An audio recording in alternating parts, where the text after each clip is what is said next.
पांडेपुर बबरी चकिया में, तो उसी कार्यक्रम में जाने का है। ये बीजेपी प्रदेश अध्यक्ष का जिला है, यहाँ SC ST के लोगों को काफ़ी विरोध हो रहा है और बीजेपी प्रदेश अध्यक्ष और राजनाथ सिंह गाली भी सुन रहे हैं।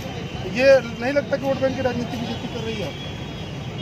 देखिए, SC ST एक्ट पर बड़े पैमाने पर दुरुपयोग जब पिछली सरकार बहुजन समाज पार्टी की थी, उस समय हुआ था। मायावती जी मुख्यमंत्री, तो मायावती जी ने एक अध्यादेश ले आया कि CO के जांच के बाद ही मुकदमा पंजीकृत हो।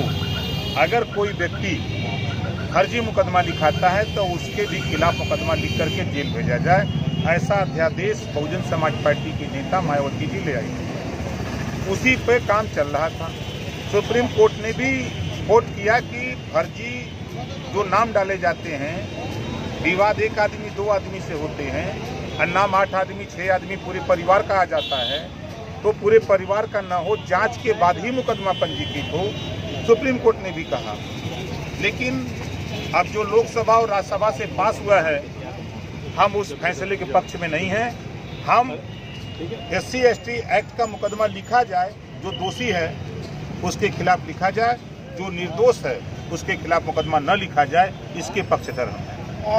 शिवराज चौहान पर एक SC ST का मामला दर्ज हुआ है, तो पहला शिकार माने बीजेपी के ही लोगों ने। भगवान करें कि नेताओं के ऊपर, जो दिल्ली लखनऊ में राज कर रहे हैं देश में, नेताओं के ऊपर अगर ये मुकदमा लिखा जाता तो उनके संज्ञान में बात आ जाती कि जाके पैर फटे बेवाई सो ही जाने पीर पर आई। तो आप क्या लगता है, आप इसका विरोध करेंगे या इसके समर्थन में? भैया, हम तो शुरू से कह रहे हैं कि भाई जो कैबिनेट के पास है हम उसके खिलाफ हैं। हम सुप्रीम कोर्ट के फैसले, मायावती जी के जो अध्यादेश हैं, हम उसके साथ हैं। राहुल गांधी आजकल बड़ा पोस्ट कर रहे हैं, आध्यात्म की तरफ जा रहे हैं, क्या? देखिए, पूरा देश धार्मिक प्रवृत्ति का है।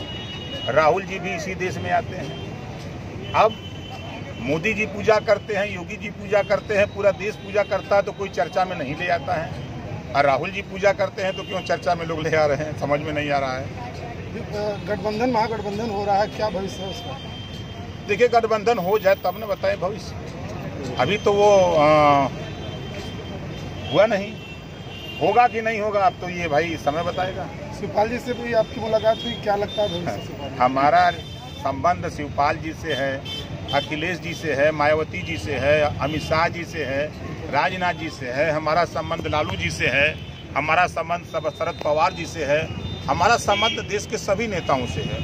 हम भारतीय जनता पार्टी के साथ समझौते में हैं। 2024 तक अमित शाह जी से समझौता है। जब तक अमित शाह जी नहीं कहेंगे कि गठबंधन में अब आपको नहीं रहना है, तब तक हम नहीं रहेंगे।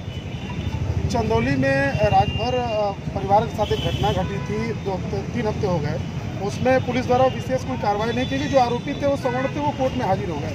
तो आरोप भी लगा कि पुलिस अधीक्षक जो है एक वर्ग विशेष के लिए कार्रवाई कर रहे हैं, तो क्या मुख्यमंत्री? नहीं, देखिए, ये व्यवस्था है। अगर पुलिस दबिश दी है, पुलिस अगर नहीं गिरफ्तार करी है, अगर वो अपराधी है, मुकदमा पंजीकृत है, तो अगर वो कोर्ट में सरेंडर हो रहे हैं, तो तभी तो पुलिस का ही रोल है कि भाई पुलिस ने दबाव बनाया तो वो कोर्ट में अपना दाखिल हो गए। न्याय कर रहे हैं पुलिस? भाई अब जाम लग गया इधर। चलिए, संतोष